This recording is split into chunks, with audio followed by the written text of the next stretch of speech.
Hello and welcome to the Extracast with myself, Nick Boddington, and James Urquhart. Today, we are joined by Amy Woods. Amy Woods is basically an expert of podcasts and repurposing content. She is also the founder of Content 10X, a niche creative agency. She helps content creators grow their audience by maximizing the return on the content they create.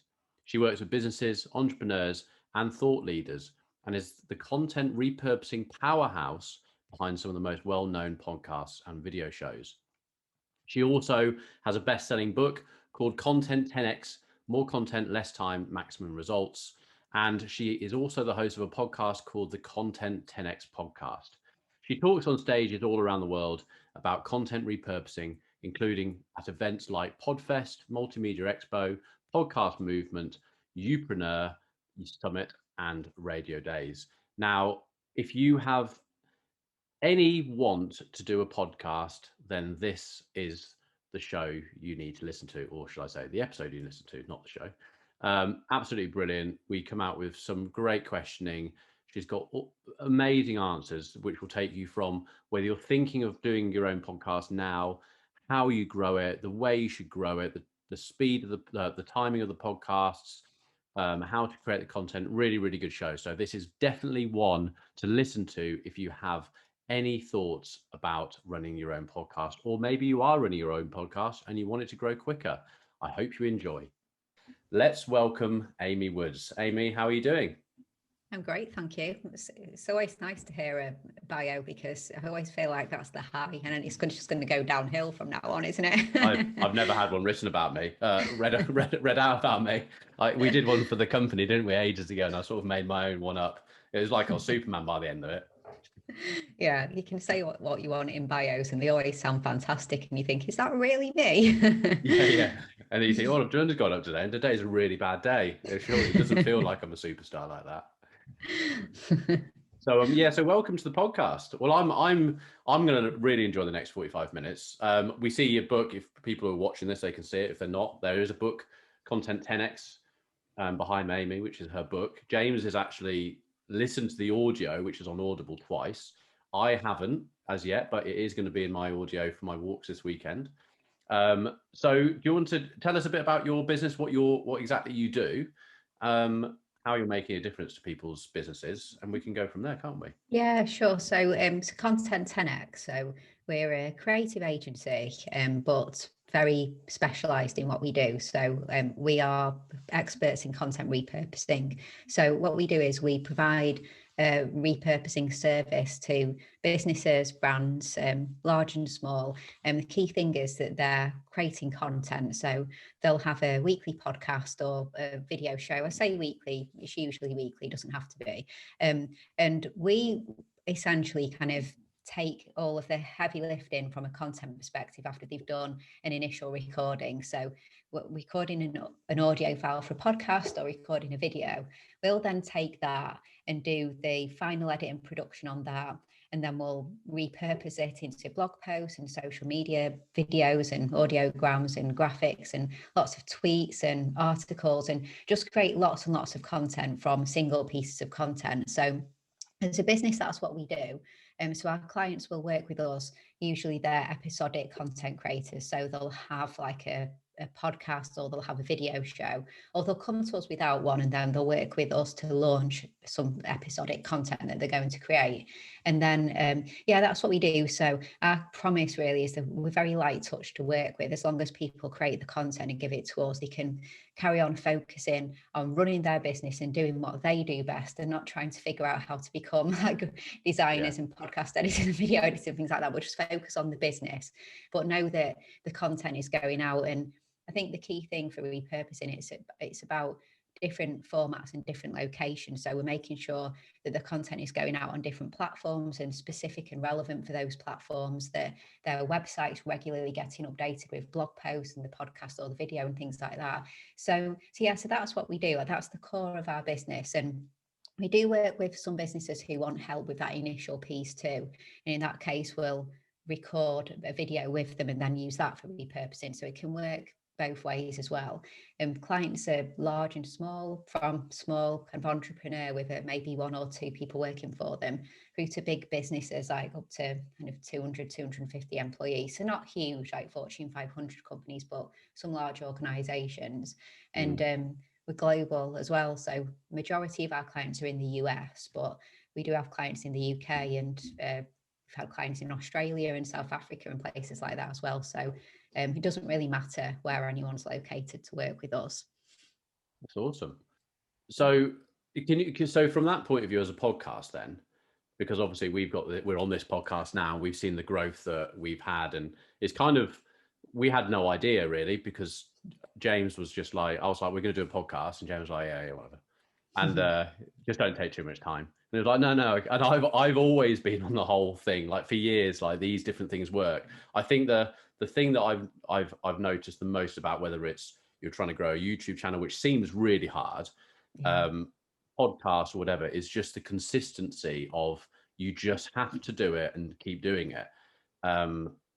Would you agree that anyone who comes on from the clients you've had, no matter what they're talking about, it's that that's the winning formula, or there are so many more aspects to it? Yeah, I mean, consistency is just so important. I think it's important from an audience perspective. If you're trying to grow an audience, then audiences appreciate consistency.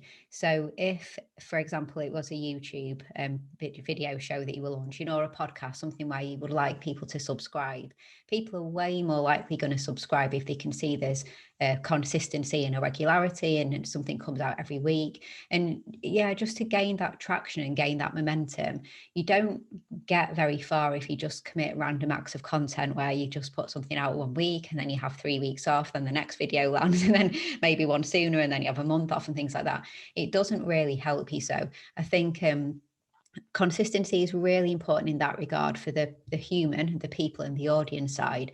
And then it is important for the, unfortunately, we don't create content because of algorithms, but it is important because of the algorithms on the different platforms too. Because, I mean, you guys obviously know, but from an SEO perspective, it's important to be regularly putting quality content onto your website. So if every week there's a quality blog post or quality video going onto your site, that's really good for your website to help with ranking. But then also the social media platforms do appreciate and recognize when there's consistent content coming out from creators. So yeah, consistency is that important. Of course, like quality is highly important as well.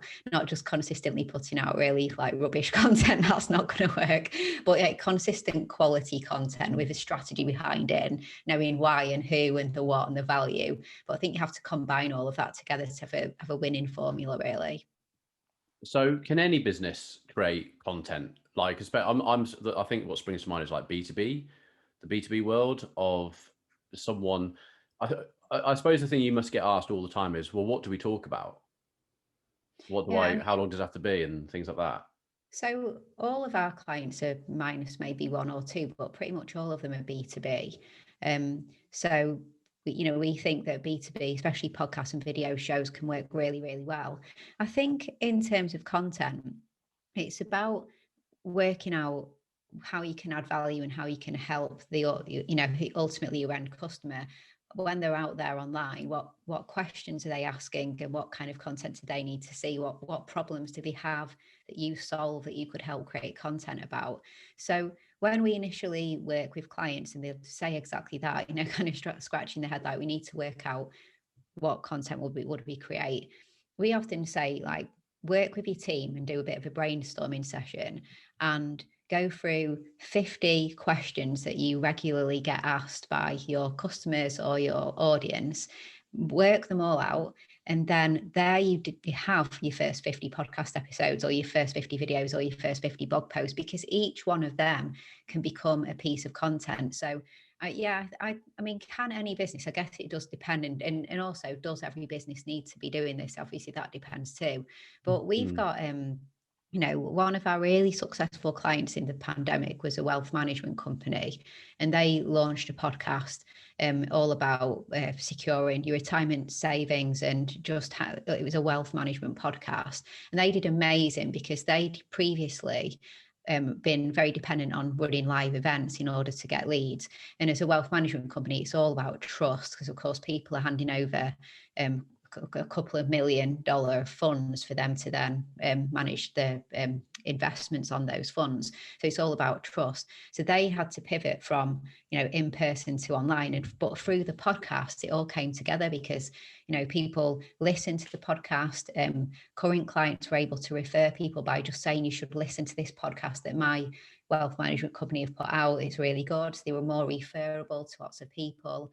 And they actually smashed their annual target during the pandemic when they couldn't run live events. And they attribute most of that to the fact that they were putting out a podcast and they had lots of content, and they just grew trust in an audience through the content. So, that's one example. Then we work with like tech companies. We work with, probably the farthest away from a wealth management company is a dog training company.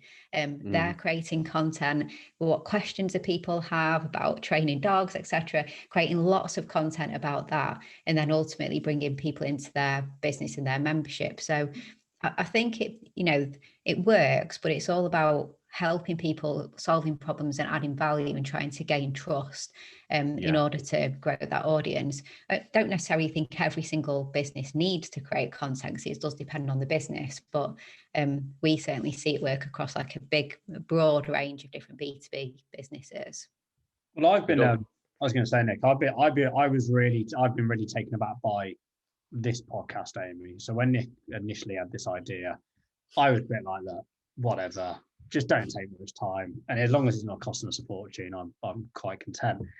And it started, and I obviously we spoke all those months, and I started listening to your book, and I then got to the podcast chapter, and I was like, okay, and that's when I started sort of getting a bit more involved with it. And then our sort of listenership just was increasing bit by bit, so suddenly we got, I think we're on episode 36, whatever we are now. We're averaging about, 500 to 1,000 listeners a week, which is really good. And the actual, and it's interesting what you say about content and that value. I get so many people, I even had a call on Monday of someone going, look, I listened to the podcast, I'm not ready yet to sort of reach out to you, but look, here's all my details. Can you sort of put me on your system? Because I will be facing the market at the end of sort of Q4 of Q1 next year, all through something that takes up an hour of our time. Obviously we repurpose it, as anyway, like you guys do, but it's an hour, for a week, and it's so powerful. And like you said, you become, I'm not saying that everyone does, but you do in some terms become an authority, don't you? And that trust element, which is really important, especially with the stuff that we do, Facebook ads and that digital space, it's boomed over the last 18 months to 2 years. There's a lot of companies that are good, a lot of companies that are bad, but all the feedback we get is that you actually give us something to do. And we've had a vast amount of people saying, oh, I've actually implemented what you've said on the podcast and it's made me X.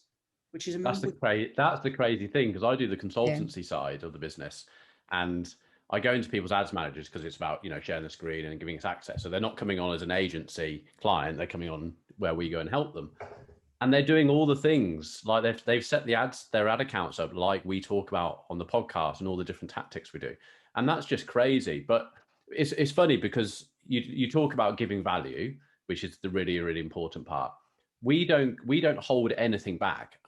In a way, some of our podcasts, a lot of them are instructional, as in, this is what you need to do. I mean, this week I've got to go on and do, this won't be a podcast, this will be like a video into our group of how to do certain things, because it's about, we wanting people to actually get better at what they're doing. So how can you demonstrate that you can help someone? By actually helping them. So if people are listening to the podcast going, well, this is actually helping me, when they do want an agency or they need help, then they're only going to go to you, because you've already created that trust. And I think that's where a lot of people, and I would say this actually from the people that we know listen to our podcast, have said to us, comparing us to the other podcasts they listen to, they get value from ours, opposed to a lot of them are just talking about stuff.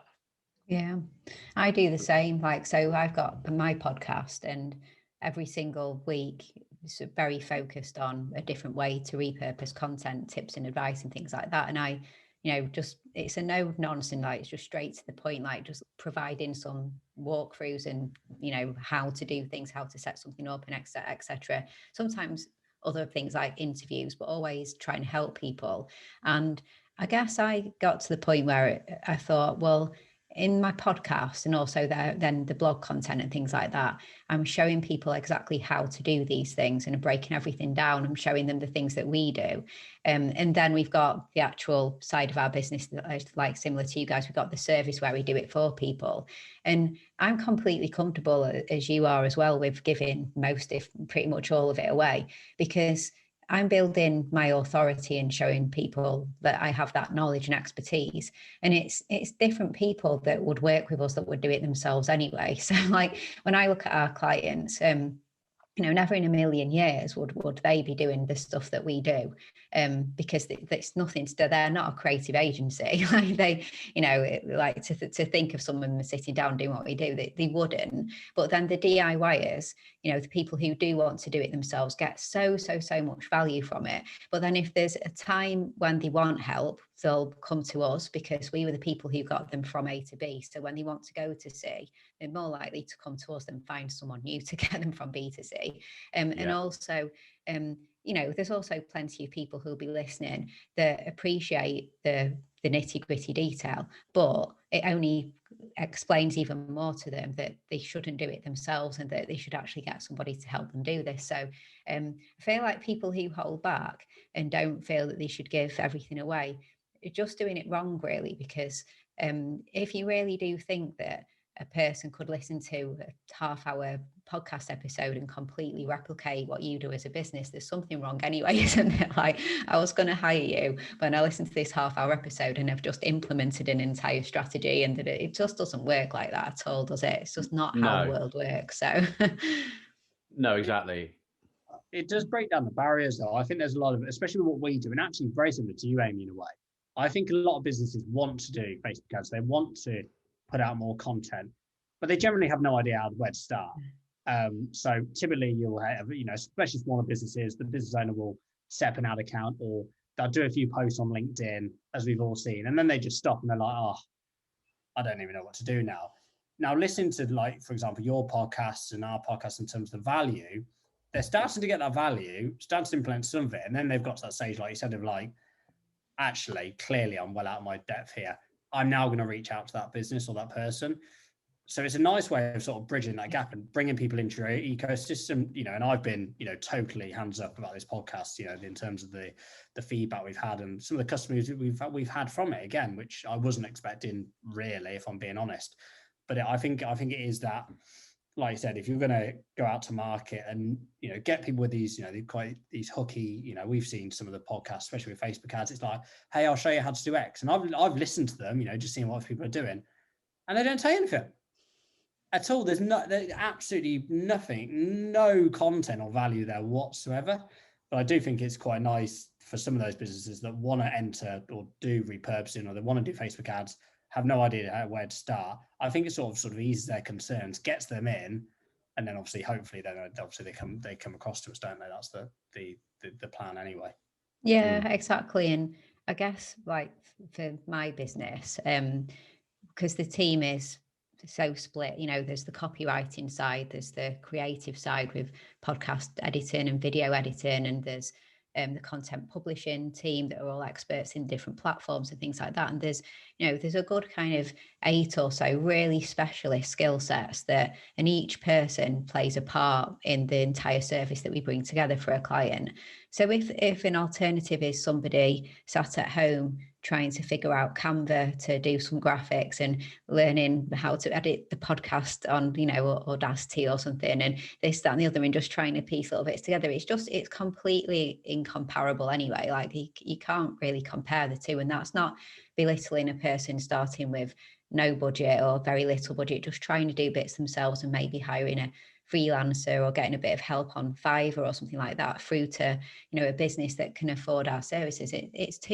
They're so different, and I'm completely comfortable myself with helping those two avatars, helping the people who want to do it themselves and ultimately will hopefully go on and buy my book, and then maybe they'll get my toolkit, and maybe one day and when the business grows they'll want to work with us, or maybe not. I'm really happy to just help people and lead people down that, like, I guess for my business, like lower value funnel. But as you said, James, it's not too much time to be putting out those episodes, and then it helps those people.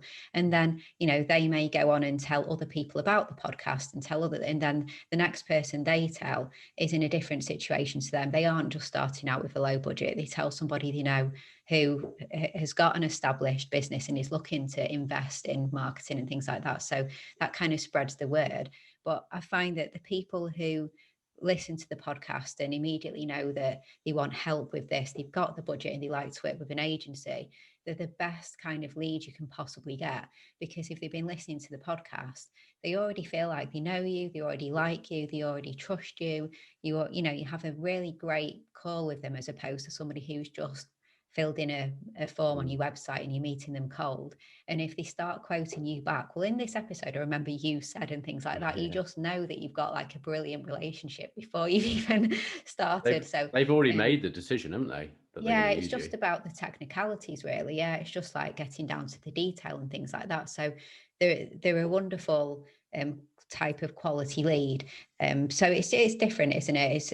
It's a different way of marketing, but the leads that come in through that route are great. But I guess for me, it's been so much more with the podcast, because it's been authority building that's helped me get invited onto other people's podcasts, and therefore get in front of brand new and different audiences that I would never have been in front of.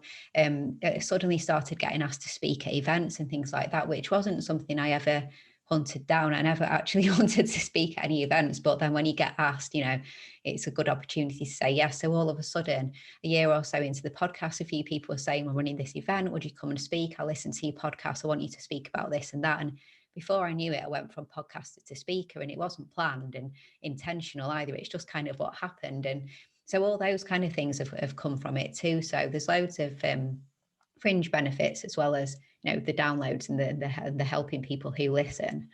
Going on to your book, Amy. Sorry, Nick. I have to massive kudos, because your book really breaks down how to repurpose content in very granular detail. And everyone should download the book, in my opinion, because I've listened to it twice now while running. Thank you. And it's great. Like, it is, I've said to you, Nick, haven't I, on occasion? Like, it's really, really good. And like you said, you break down, you're telling your audience, use Fiverr, use Canva. You're actually telling them, again, it's our value, isn't it? You're literally saying, look, this is how you do it. This is how we do it. The tools are there. You're more than welcome, like we do. Here's Ads Manager. Crack on, essentially. But your book is very good and granular. So if anyone that wants to go out and essentially repurpose content, or worried that how do I do it, or is it quite time consuming, when you listen to your book, you go away going, oh, this is easy. Oh, thank you. The thing is with all this, it's not hard though, is it? I mean, we've started everything with the fact that we're doing it. Like when we first started the podcast, it was done. I mean, we've been doing it for the last however long in Zoom, but before that, Matt and I would sit together and do it, in a house or whatever, and then we just download it, and then we just upload it to Buzzsprout, and then you'd write your description, then YouTube. Like, it's really easy to set up. But at the same time, we realize very quickly that it becomes time consuming, because just going into your iMovie or whatever you're going to edit it in and just editing it to a basic level is hard. I think so. I've kind of jumped straight from what I was talking about, but I know of some people who are wanting to set up a podcast. Now, I think this is really, really common in not just podcasts, but in videos, in business in general, starting a business, is that everyone wants everything to be perfect before they start it. So like, I know someone who still hasn't recorded any episodes, but I know, well, it was funny because when I said to them, oh, I'm doing a podcast, I can't believe how well it's going. And this is like just after Christmas, when we were probably getting, I think they said to me, that I think it was 700 in a month. So we got 700 listeners in a month. And at that point, I was like, wow, this is amazing. James was like, oh my God, 700 people. That's like amazing. And I'm saying to someone else, like, yeah, well, I'm getting the room ready at work, at my home, and I'm getting the microphones. I'm just going to get the lighting sorted, get all this. I want to soundproof the walls. I'm like, they're like, what did you do? I'm like, I didn't even invest in a microphone until like March. It was literally my earphones, and that was it. And we recorded on a little recorder thing, which was like 60 quid off Amazon. Took out the disc, put it into the side of the Mac, and downloaded it. I think there's so, but this example, they still haven't recorded an episode, and we're now on like 8,000, something like that, and we're going up by like 150 listeners every single week on week, which is fantastic. They're still at that stage of, oh, I've just got to wait for the pen to come through the post, or I've just got to wait for that new microphone. It's like you've just wasted 6 months. And I think, would the word be procrastinating? Is that the right word? Yeah, it's like perfectionism, procrastination, isn't it? I don't know if that's a term, but it is, isn't it? It's like it's procrastinating due to perfectionism, and it's mad, really, isn't it? Like, I guess loads of people do that in lots of different ways. You know, I've got a friend who insists that he's going to start running, but I've just got to buy the perfect trainers and order that Fitbit and and all of this. It's like you could just go for a run. I'm just waiting till I've bought every bit of like every bit of tech and this and that, and then I'll start running. It's like, and it's a bit like you just, you had a mic, you had headphones, you got going, and I don't know, I think there's like a happy medium. I think it's good if people have certain quality and production like values that they don't want to go below. But at the same time, you can't set the bar so high that it stops you from get going. You just have to have something in the middle, don't you? And I think with a podcast, it's not particularly expensive to invest in a mic. Like the mic that I'm talking into now is a really good mic, and I'm sure it was only about £100 or something like that. So in the grand scheme of a new content marketing strategy, investing £100 in a microphone, and you can get them cheaper than that, obviously. But I think, like, as long as you invest in like the basics and make sure you have a quiet space, it's more about what you're going to talk about, isn't it, than the actual tech setup. The tech setup, absolutely, you can sort pretty quickly, but spend the time working out what the strategy is. What's the show going to be about? Is there a format to it? What's the format going to be?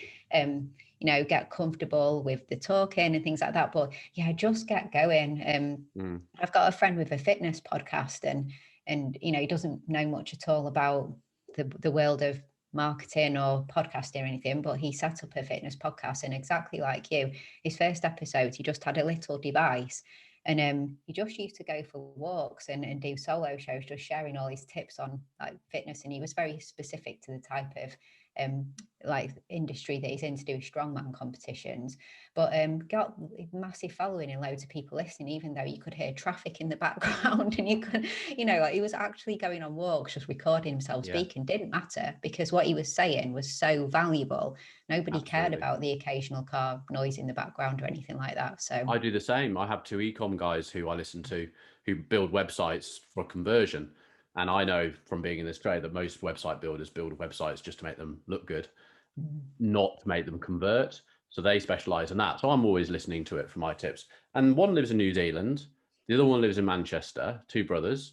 And sometimes there's a baby in the background because they're taking them for a walk because the baby won't sleep. And they're just having a phone call every week. And they say on it, no matter where we are, this is the time. So if we're having to call from a walk and one of us is somewhere else, I don't care. From my point of view, listening to it, I'm listening to little golden gems that I'm going to get out of every episode, not the fact that someone beeped a horn in the background.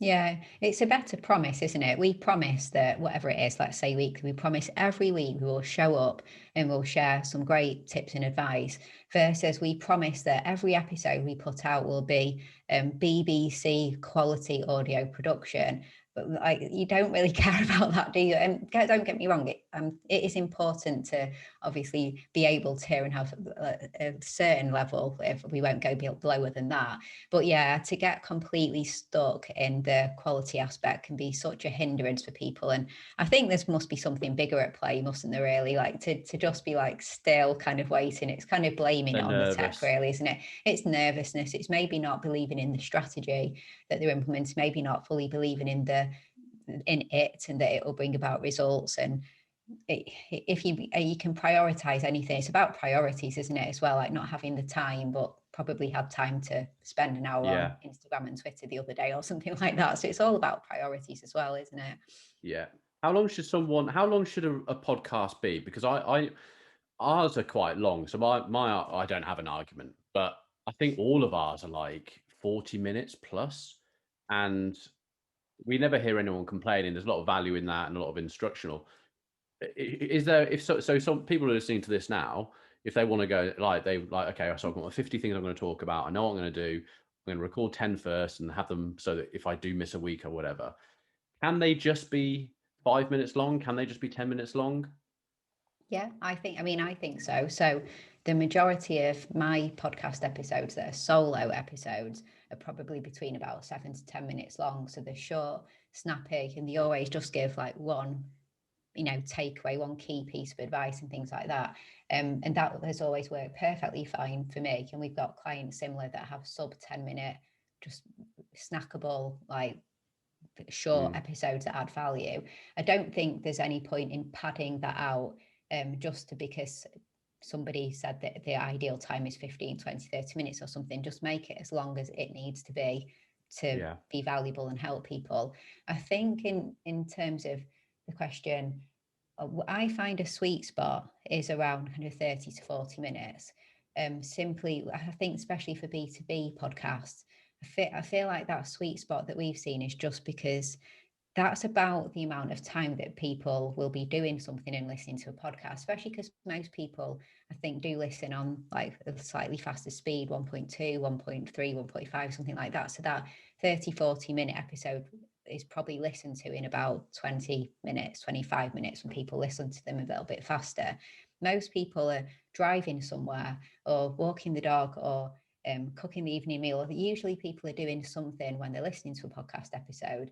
And that I find is often about the time that those tasks tend to be, like driving somewhere, things like that, usually about, half an hour, 20 minutes, half an hour, going for the walk, this, that, and the other. And what we find is that if people will listen for that duration, but if there was 10 minutes left or 15 minutes left of the podcast episode, people are more likely the next time they decide, I'm going to listen to a podcast episode, shall I listen to the final 10 minutes of the one I listened to the other day, or shall I just listen to something fresh and new? And I think a habit people tend to have is they'll just listen to something fresh and new instead of listen to the final 10 minutes of your episode. So to get people to listen to the whole thing, I do think it's quite good to be maybe around sub 40 minutes.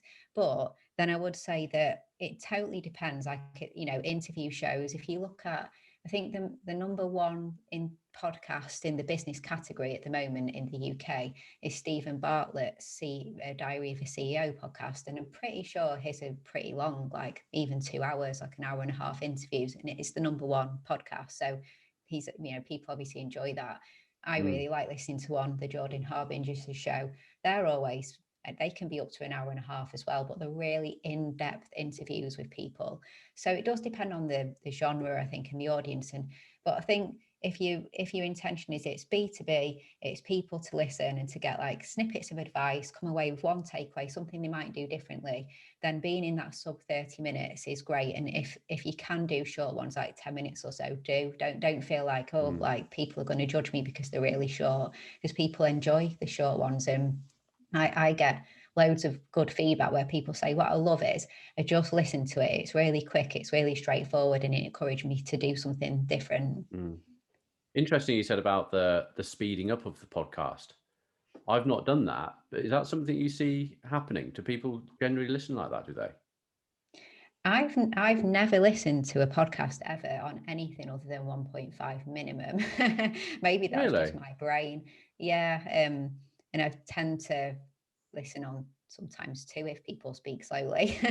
I listened to ours one morning and I thought it was a fault, and I sent it back to the team and said there's something wrong with this without realizing that I was on the 1.5 speed. I think people sound really weird. So I was at a podcast last time I went to Podcast Movement, which is like a really big podcasting event, annual event where there's about 2,500, 3,000 people go to this 4-day event. And I remember there was a conversation, I think it might have been a speaker who did like a hands up thing, like hands up, like trying to find out like the average of, do people listen on like 1.2, 1.5, 1, and there weren't many people at all that said that they listened on standard 1 speed. So just me put my hand up at the back. I don't. I'm the same. I only listen on just the normal speed. Even if it's 1.2, I know, and I'm like, I can't. I have to. I think.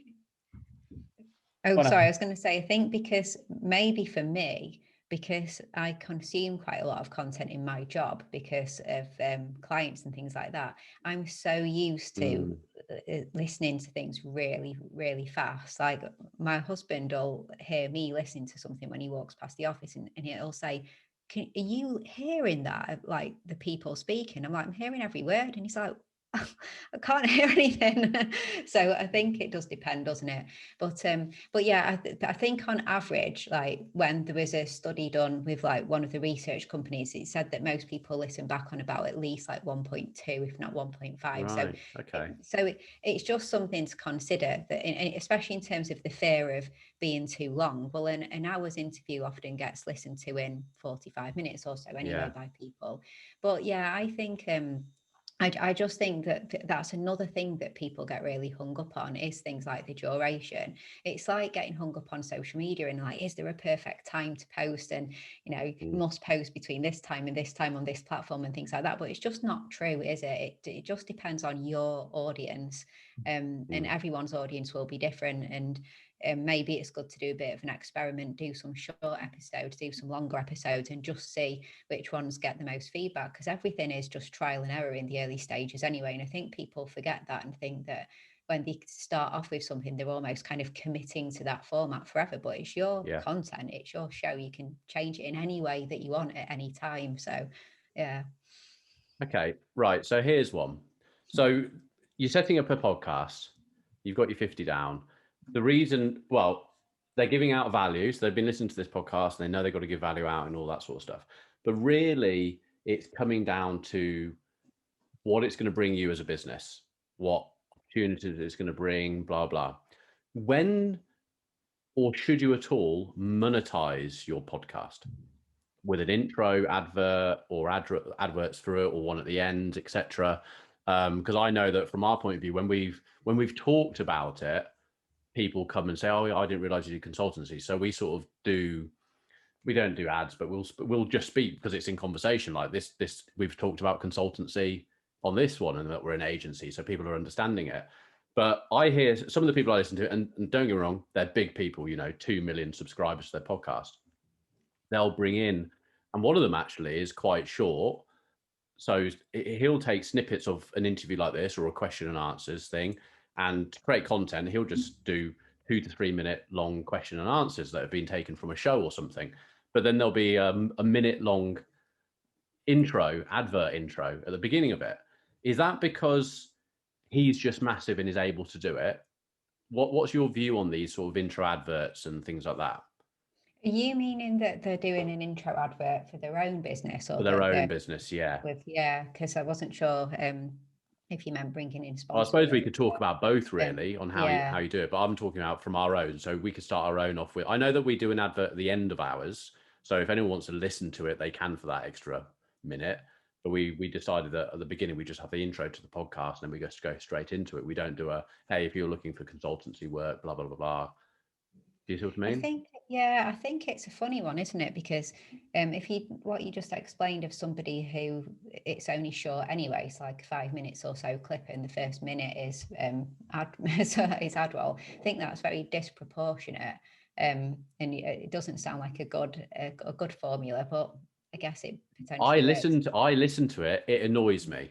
Because every time I listen to 3 minutes and then it auto plays the next one, and then I've got a minute of listening to the same advert repetitively. I suppose I know where to go if I want it.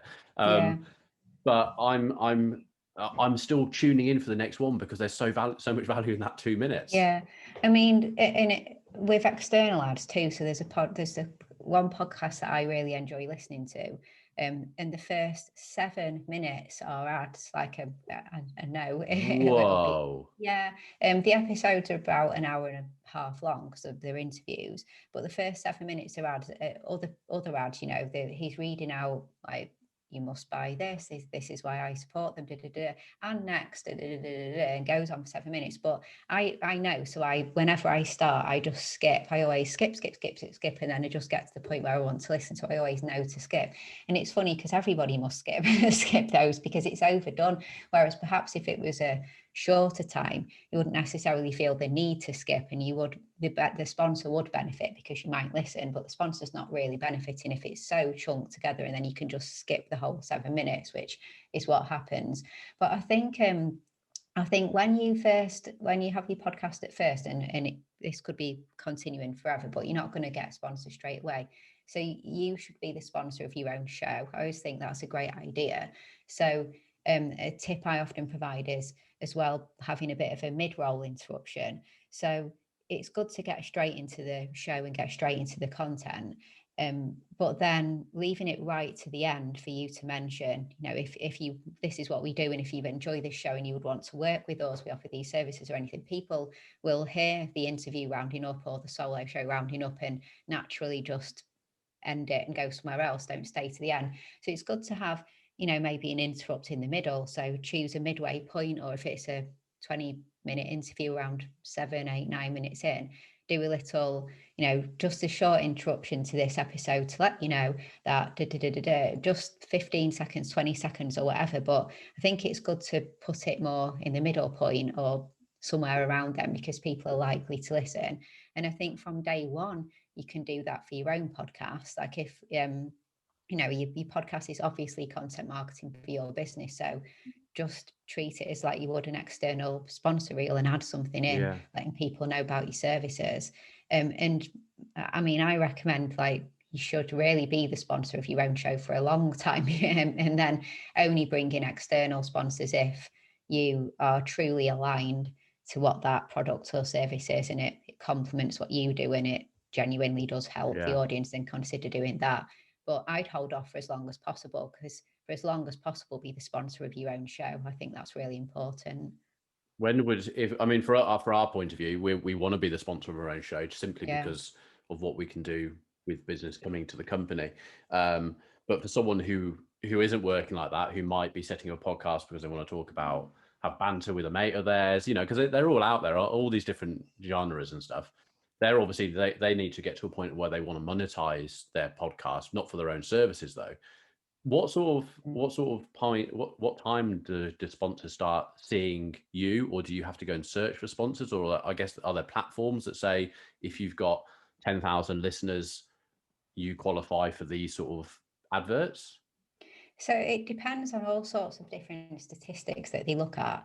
To be honest, it's not a world that I know a huge amount, because for us and for our clients, they're always creating the content to grow their business and aren't really looking for external sponsorship. But it really does depend. I mean, it can be hard to get sponsorship, and they will be looking at the download numbers, and there are agencies that you can work with that will help you find sponsorship. So they'll go out and try and find sponsors, and then, you know, the agency will take a cut of the introduction for the sponsorship or the ongoing sponsorship. So there's ways that you can do that. I think it depends though. I mean, say, you know, if you're in a particular niche, very niched down podcast, I think it's way more beneficial for you to personally reach out to businesses that really align with what you're talking about and ask them if they would be interested in sponsoring, and let them know, you know, the kind of people that listen and that kind of thing. So initially, I think you should really do it with even relationships that you already have. When we were used to work on a podcast called Standing Ovation with our client, Jay Bear, he had this show where he would interview speakers and they'd share stories from speaking and the stage. It was the best show ever. He did it for a couple of seasons and it's on a break at the moment. It was so good. And he had sponsors, like, you know, there was a reason for that show, and he wanted to at least cover his expenses and more. And so it was people he knew. You know, he reached out to his existing relationships, to people who served people in the speaker industry, and including us, like we sponsor the show. So, we have a service where we repurpose content for speakers. So we were a sponsor of it, and other people he knew who had businesses that were aligned, and that was all based on personal relationships. And then, we also work with somebody who does work more with an agency, and I feel like the ads aren't always that aligned to who his audience is and what he's trying to serve. So you have to, I think, just get the balance right. But for as long as possible, I think if you want the next step to be like working with you, do that. But when you enter the sponsor world, I think it's a bit of a tricky way to navigate, and best started off with personal existing relationships with businesses in your niche. Did it benefit you sponsoring his podcast? Yeah, it did. Yeah, suddenly the number of people filling in our inquiry form in the section, how did you find out about us? And they'd write standing ovation podcast, Jay Bear, but you knew what they meant and stuff. So yeah, it was really good actually, because it just went to show that the audience was so targeted. It was without question people who were speakers or wanted to be speakers, because it was a podcast about sharing stories of being a speaker on stage. And we were there as a service that repurposed talks for speakers. The service is called Talk 10X, specifically for speakers. So you couldn't have been more closely aligned.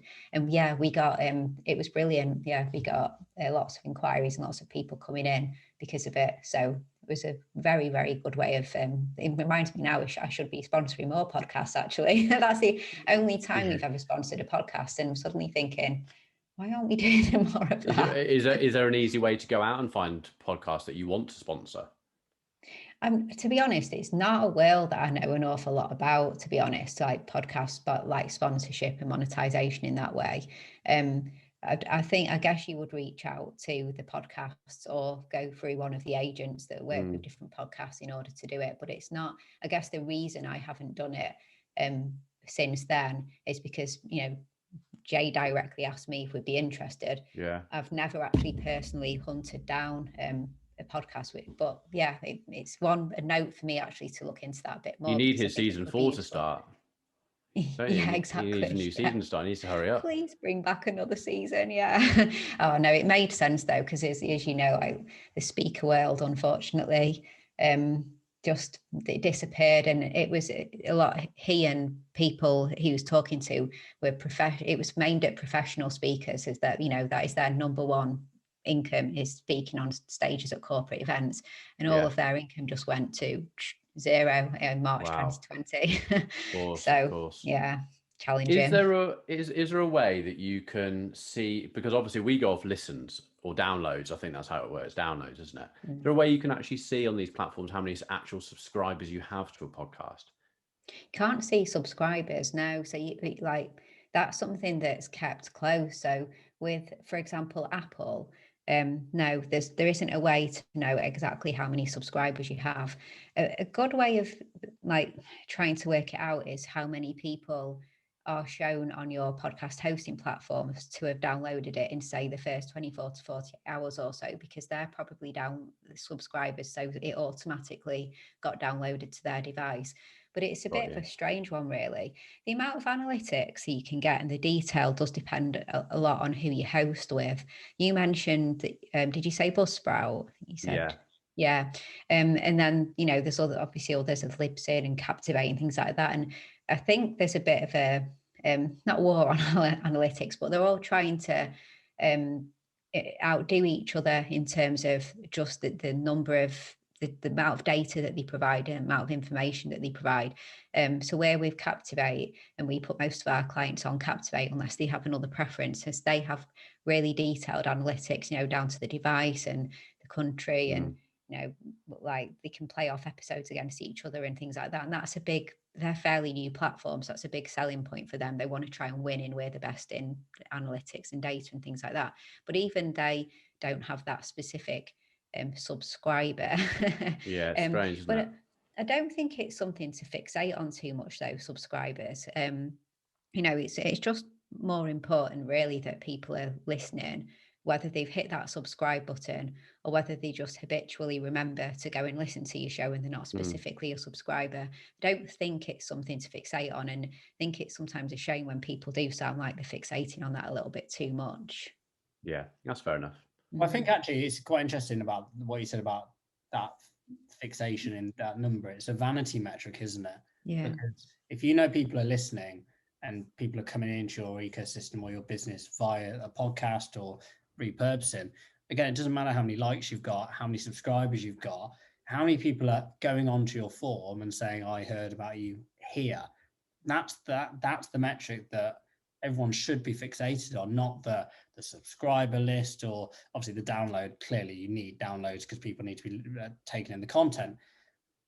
But it's that, it's the end of the funnel, isn't it? How are we bringing people in, and what is that number? Whether that's, someone downloading your toolkit, Amy, or, people, coming in for the ad consultancy for us, that's the number they need to be fixated on, not these, especially in social media that we're in. Yeah.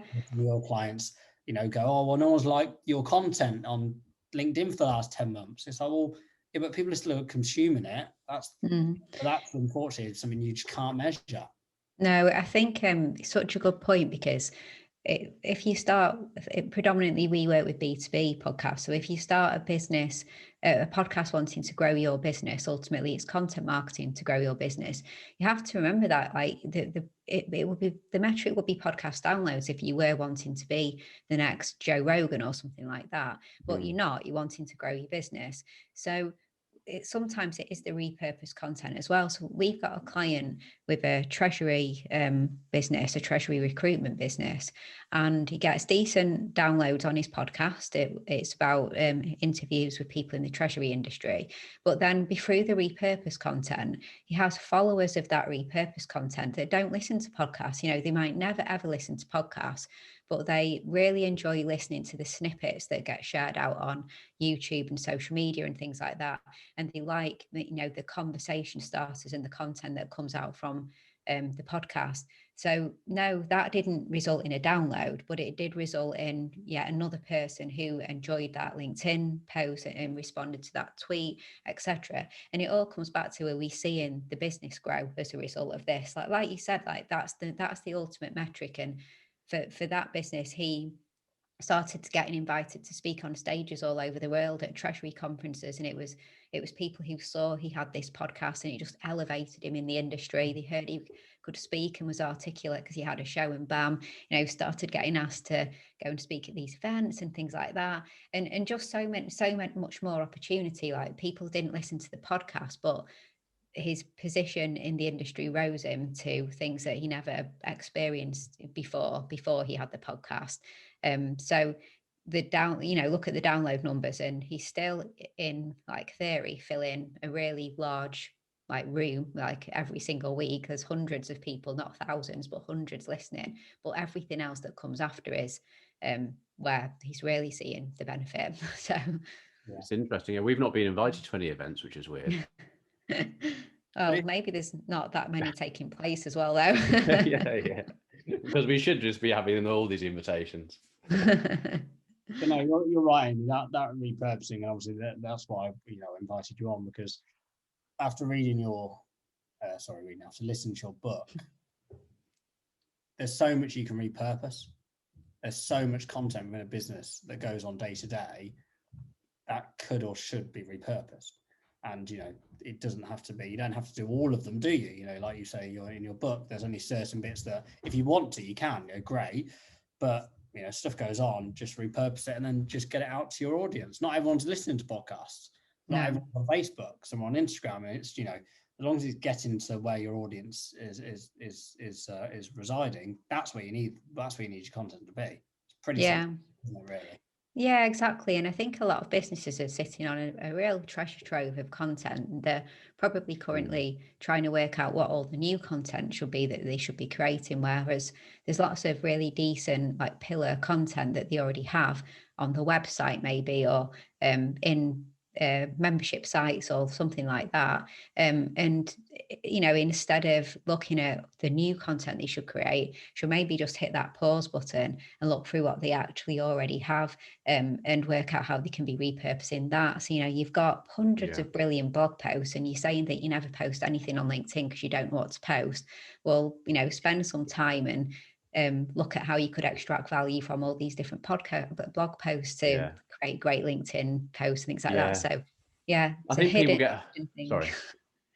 people get really hung up on being on everything as well, don't they? It's like, you know, reels on Instagram is a new thing, and I just see the reels as there are a couple of people I follow, and I'm starting to see how they're actually using it to show value, because Instagram has really turned into a value network. You know, everyone's talking about whether it's fitness, they're talking about how to do things. So I'm trying to figure out that, but it comes down to time. And I think with James and I, you know, we're not massive into social media really, even though we own a social media company, but we're not massive. We understand how it works to make people money. We're not on there ourselves using it. So it's not a thing and video, you know, we tried video. It's not to say we won't try it again. These go out onto our network on YouTube, but we don't grow. We don't do anything to try and grow it at the moment. This is the easiest one. We don't have to be camera ready. We can be on Zoom, we can be in a room together, James can be on a walk on some of them, and you get on it for 20, 30, 40 minutes or an interview like this, and you can publish out there. And look at what we've had tremendous amounts of stuff come from it, opportunities and business coming from it. So it's not to say don't have all these other things going, but I think it's choose one to suit your time, your living time, your business, where you feel comfortable. And, you know, a lot of people don't feel comfortable on camera. This doesn't have to be filmed. It could just be audio. And that's where I think a lot of people will feel more comfortable. Yeah, I think it just leaps back to where we started, where we talked about consistency. And I think that you need to choose one method, be it audio, be it video, be it writing, blog posts, be it live streaming, but choose one and then just commit to that and commit to a regular cadence, and don't get FOMO about all the other types. Just commit to that and then repurpose. So have your consistent regular schedule. You'll do a podcast or a live stream or this every Thursday or something like that, but then have the processes that follow after that that's going to extract that into other content for other platforms and places too. But it's all about committing and consistency and finding what you're confident with, because you won't be consistent if you're not confident. If you hate being on camera, don't commit to a weekly video show. Commit to an audio or commit to a blog post, whatever. But you know, you just have to find what you can be confident with, commit, be consistent, and then look at how you'll repurpose that consistent content thereafter. Yeah, brilliant. Okay, well, I'm conscious that you've got to get off. So I mean, that was what a great chat that was. I've learned loads. I think the people, you know, our audience listening, who a lot of them are freelancers and small businesses and stuff, I will get loads from that. So thank you so much for joining us on the show and providing us with your expertise. I'm now going to go and record an advert and put it midway into our podcast. Brilliant. Yeah, you should. We do that. Have a little listen to ours. We have a little ping at a certain point, and it's just a little interruption to let people know about the toolkit or something like that. And then it pings back. And I've seen sales increase ever since we started doing that. Never works at the end, but it works in the middle. So really recommend just have a 3 or 4 that you cycle through. So it's slightly different interruption and just say little interruption from this episode to let you know about this, and then back to the show, and then just go straight back to it. Yeah, brilliant. It works. Well, thank you so much for having me on. It's been really great chatting to you, so thank you. Yeah, no problem. Before you go, if anyone wants to know more about you or your book or your podcast, where can they go? Just straight to content10x.com. So content10x.com. You find everything there, social links, book, toolkit, the lot. So that's the best place to go. Perfect. Well, thank you very much, Amy. And yeah, legend. Thank you. Thanks for having me on. No problem. Take care. Bye. Bye. See ya.